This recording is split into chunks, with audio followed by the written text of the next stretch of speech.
Hello दोस्तों, स्वागत है आप सभी लोगों का। आज के इस वीडियो में हम बात करने वाले हैं वर्क एनर्जी एंड पावर से रिलेटेड जितने भी मोस्ट इंपॉर्टेंट क्वेश्चंस बन सकते हैं वो सारे क्वेश्चंस आज हम देखेंगे, सॉल्व करेंगे। और बाकी सारे जितने भी क्वेश्चंस बन सकते हैं वो सभी क्वेश्चंस हम देखेंगे। आप लोग बिल्कुल भी ना घबराएं। लेकिन इससे पहले मैं आपको बता दूँ, यदि आप इस चैनल पर नए हैं तो आप इस चैनल को सब्सक्राइब कर लें और वीडियो को लाइक और शेयर ज़रूर कर दें। यहाँ पे बेहतरीन ढंग से पॉलिटेक्निक एंट्रेंस एग्जाम की तैयारी कराई जा रही है। हर एक चैप्टर्स को पहले पढ़ाया जा रहा है, उसके कॉन्सेप्ट बताए जा रहे हैं, उसके बाद उससे जितने भी प्रॉब्लम्स बन सकते हैं, मोस्ट इंपॉर्टेंट क्वेश्चंस और प्रीवियस ईयर के क्वेश्चन सब कराए जा रहे हैं। ठीक है, चलिए हम अपना वीडियो स्टार्ट करते हैं। सबसे पहला क्वेश्चन है दोस्तों, 1 horse power is equal to. तो मैंने अभी पावर टॉपिक में मैंने ये बताया था कि 1 HP कितना होता है, 1 हॉर्स पावर कितना होता है, 746 वाट होता है। तो इसको आप याद कर लें। बिल्कुल सीधा सा ये क्वेश्चन बनता है, लगभग 2-3 बार आ चुका है ये क्वेश्चन। ठीक है, आगे देखते हैं। ये क्वेश्चन है, a horse pull an object with 20 newton force to 5 metre. मतलब एक ऑब्जेक्ट है जिसको एक घोड़ा क्या कर रहा है, खींच रहा है। घोड़ा क्या कर रहा है, खींच रहा है 20 न्यूटन फोर्स से। कितने दूर तक खींच रहा है, 5 मीटर तक। 5 मीटर तक खींच रहा है। तो यहाँ पे दोस्तों जो फोर्स है वो कितना है, फोर्स 20 न्यूटन है और डिस्प्लेसमेंट हमारा कितना है, 5 मीटर है। दोनों चीज़ हमें दे रखी। अब पूछा है वर्क डन, तो वर्क डन के लिए हमें क्या करना है दोस्तों, फार्मूला सीधे लगा देना, फोर्स इंटू डिस्प्लेसमेंट। फोर्स भी दिया है 20 एंड ये मल्टीप्लाइड डिस्प्लेसमेंट 5। तो सीधा सा आंसर आ गया सी।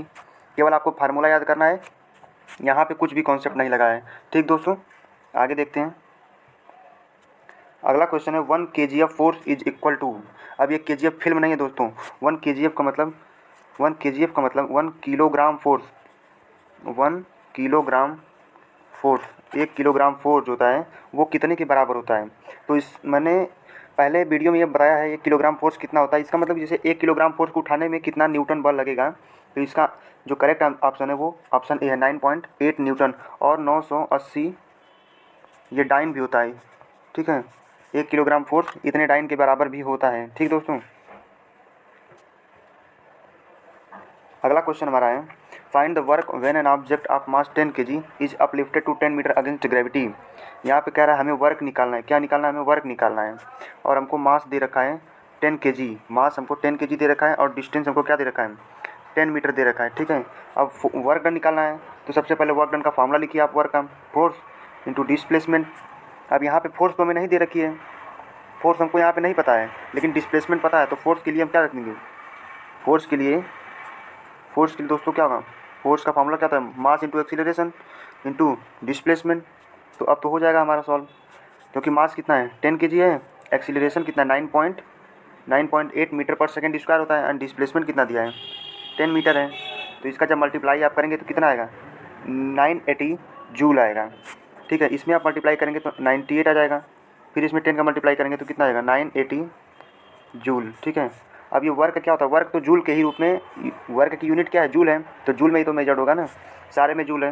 तो आप सीधे से मार दीजिए 980 जूल। ठीक है, सोचने की बात इसमें नहीं है।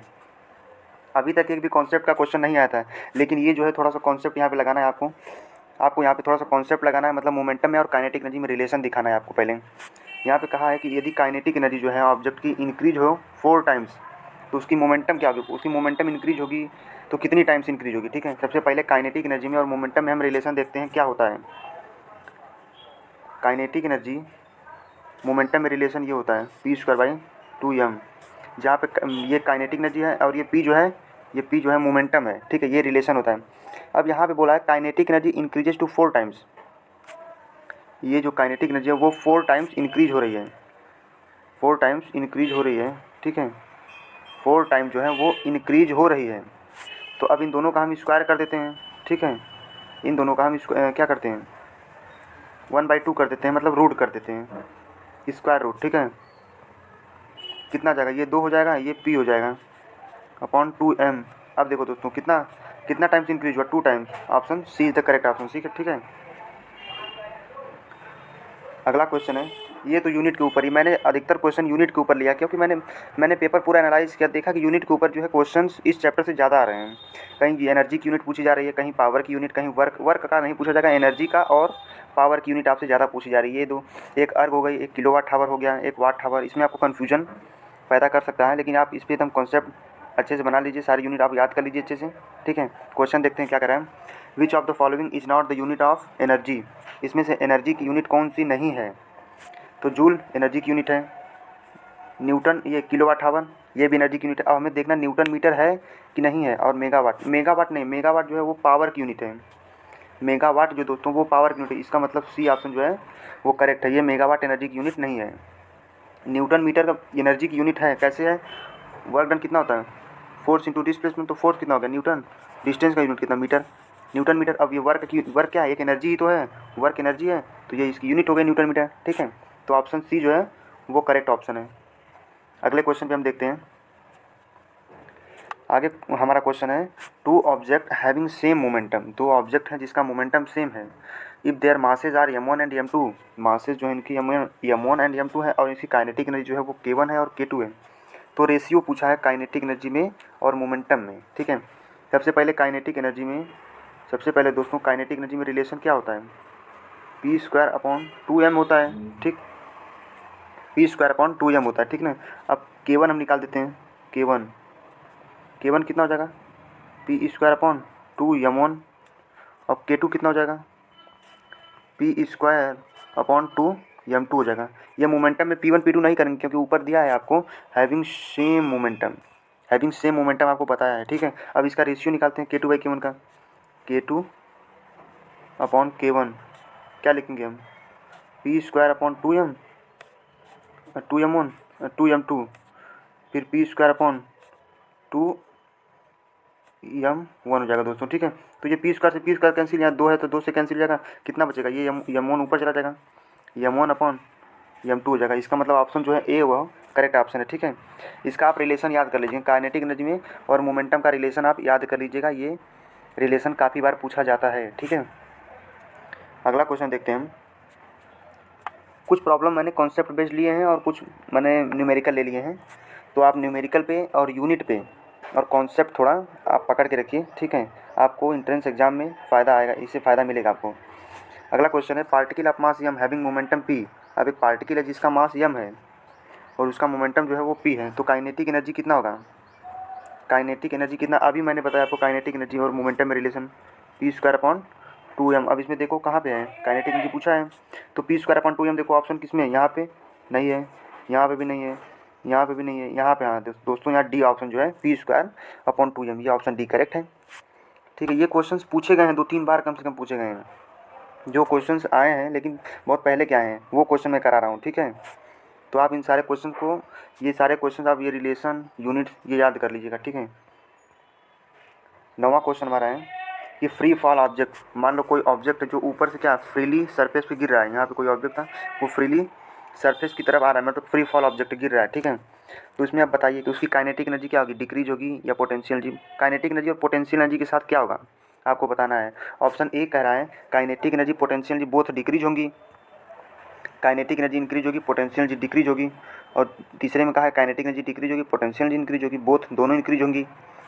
तो यहाँ पे क्या हो सकता है, देखो ऑब्जेक्ट नीचे की तरफ आ रहा है, नीचे की तरफ जब ऑब्जेक्ट आएगा तो हर कुछ मीटर पे स्पीड बढ़ने लगती है, नीचे गिरने पे स्पीड क्या होती है ऑब्जेक्ट की बढ़ती है, स्पीड बढ़ रही है, तो काइनेटिक एनर्जी भी क्या होगा, बढ़ रहा है, काइनेटिक एनर्जी भी क्या होगी, बढ़ रही है। इसका मतलब ऑप्शन ए गलत है, ऑप्शन ए गलत, यहाँ पे डिक्रीज कर रहा है, यहाँ पे kinetic energy decrease, option C भी गलत हो गया, ऑप्शन बी और डी सही दिख रहा है। और हम पोटेंशियल एनर्जी को भी देख लेते हैं। अब देखो दोस्तों, अब हम नीचे की तरफ आ रहे हैं, अब हम क्या नीचे की तरफ आ रहे हैं, ठीक है, नीचे की तरफ आ रहे हैं, तो हाइट हमारी क्या हो रही है, हाइट कम हो रही है, इसका मतलब पोटेंशियल एनर्जी क्या हो रहा है, डिक्रीज हो रहा है। It means option B is the correct option, option B जो होगा हमारा वो करेक्ट ऑप्शन होगा। आगे क्वेश्चन देखते हैं। फिर दोस्तों यहाँ पे देखिए यूनिट का ही क्वेश्चन आ गया, यूनिट के क्वेश्चन लगभग 3-4 क्वेश्चन आए हैं यूनिट से। Which of the following is the biggest unit of energy. आपने यूनिट तो सारी याद कर ली, लेकिन अब बिगेस्ट यूनिट कौन सी है, स्मॉलेस्ट यूनिट कौन सी, ये भी यूनिट आप याद कर लीजिए, ठीक है। बिगेस्ट यूनिट और स्मॉलेस्ट यूनिट भी याद कर लीजिए। तो यहाँ पूछा है बिगेस्ट यूनिट एनर्जी क्या होती है, तो ऑप्शन यहाँ पे जो है किलोवाट आवर है, वाट आवर है, अर्ग है, जूल है। तो अर्ग में, जूल में देखो 1 किलोवाट आवर कितना होता है, 1 किलोवाट आवर कितना होता है 3.6 × 10⁻6 जूल होता है, ठीक है। और एक अर्ग कितना होता है दोस्तों, एक अर्ग होता है 10⁻⁻7 जूल, ठीक है। और जूल तो आप जानते ही हैं। वाट आवर जो है वो कम है, 1 किलोवाट आवर से ये कम होगा। तो ये देखो माइनस में, ये प्लस में, इसका मतलब 1 किलोवाट आवर ही तो बिगेस्ट यूनिट होगी ना। तो option is the correct option, ठीक है। Option is the correct option, kilowatt hour ये एनर्जी की यूनिट है और सबसे बड़ी यूनिट है, ठीक है। और अर्ग जो है वो छोटी यूनिट है, अर्ग छोटी यूनिट है। देखो यहाँ पे 10⁻⁻7 जूल दिया है, अर्ग छोटी यूनिट है। अगला क्वेश्चन हमारा है, if a stone is throne upward, यदि हम एक पत्थर को ऊपर फेंकें, यहाँ सरफेस पे हम खड़े थे, यहाँ से हमने एक पत्थर को ऊपर फेंका, ठीक है, यहाँ तक गया, उसके बाद फिर जो है वो रिटर्न होकर सरफेस पे आ गया, फिर वो रिटर्न होकर, देखो यहाँ पे लिखा return to earth surface, return होकर सरफेस पे आ गया, तो उसकी पोटेंशियल एनर्जी मैक्सिमम होगी कहाँ पे। तो पोटेंशियल एनर्जी, काइनेटिक एनर्जी मैंने काफ़ी डिटेल्स में आपको बताया है, ये पॉलिटेक्निक 2017 में क्वेश्चन आया हुआ है। पोटेंशियल एनर्जी, काइनेटिक एनर्जी मैंने आपको पूरे डिटेल से बताया हुआ है कि पोटेंशियल एनर्जी हाइट के साथ क्या होगी, बढ़ती जाएगी। तो यहाँ पे सबसे मैक्सिमम हाइट कब ये स्टोन जो होगा, वो पत्थर मैक्सिमम हाइट कब अचीव करेगा, कब अटेन करेगा, यहाँ पे, ठीक। तो यहाँ पे जो होगी पोटेंशियल एनर्जी सबसे अधिक होगी। तो ऑप्शन में देखो, एट सरफेस गलत, ट्रेवलिंग टू अपवर्ड गलत, ट्रेवलिंग टू डाउनवर्ड गलत, at maximum height, option is the correct option. सबसे मैक्सिमम हाइट जहाँ तक वो जा सकता है फेंकने पे, वहाँ पे उसकी पोटेंशियल एनर्जी सबसे अधिक होगी, क्योंकि वहाँ पे ये हाइट अधिक होगी, क्योंकि वहाँ पे जो होगा वो हाइट अधिक होगी, ठीक। तो ऑप्शन 11 भी, ऑप्शन क्वेश्चन 11 का ऑप्शन ए ठीक है। अगला क्वेश्चन अब हम देखते हैं 12। अब 12 क्वेश्चन में यहाँ पे हम आपको बता दे रहे हैं, आपको ये करके कमेंट सेक्शन में बताना इसका आंसर, ठीक है।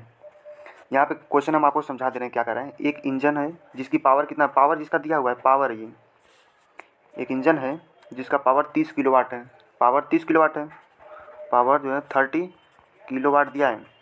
अब टाइम रिक्वायर्ड, मतलब पूछ रहा है कितना समय लगेगा, मतलब कितना समय लग सकता है एक ऑब्जेक्ट को, एक ऑब्जेक्ट जिसका मास कितना है, ऑब्जेक्ट जिसका मास कितना है 150 kg, उसको 0.50 मीटर क्या यहाँ तक ऊपर उठाना है, उसको इतना ऊपर उठाने में कितना समय लगेगा दोस्तों, ठीक है। इतने मास को इतना ऊपर उठा के ले जाने में कितना, 0.50 उठा ले जाने में कितना समय लगेगा, यही आपसे पूछा। मैं आपको फार्मूला भी बता रहा हूँ, कौन सा फार्मूला यहाँ पे अप्लाइड आप करेंगे, ठीक है। P = W/T, पावर दिया है, टाइम पूछा है, वर्क डन आप निकालेंगे फोर्स इंटू डिस्प्लेसमेंट से, ठीक है। ऑप्शन कौन सा करेक्ट है, आंसर इसका आप जरूर बताएंगे कमेंट सेक्शन में, ठीक है। दोस्तों यदि वीडियो आपको पसंद आई तो इसको लाइक और सब्सक्राइब जरूर करें। यदि इस चैनल पर आप नए हैं तो आप इसको सब्सक्राइब कर लेंगे, ठीक है। थैंक यू दोस्तों, टिल बाय बाय।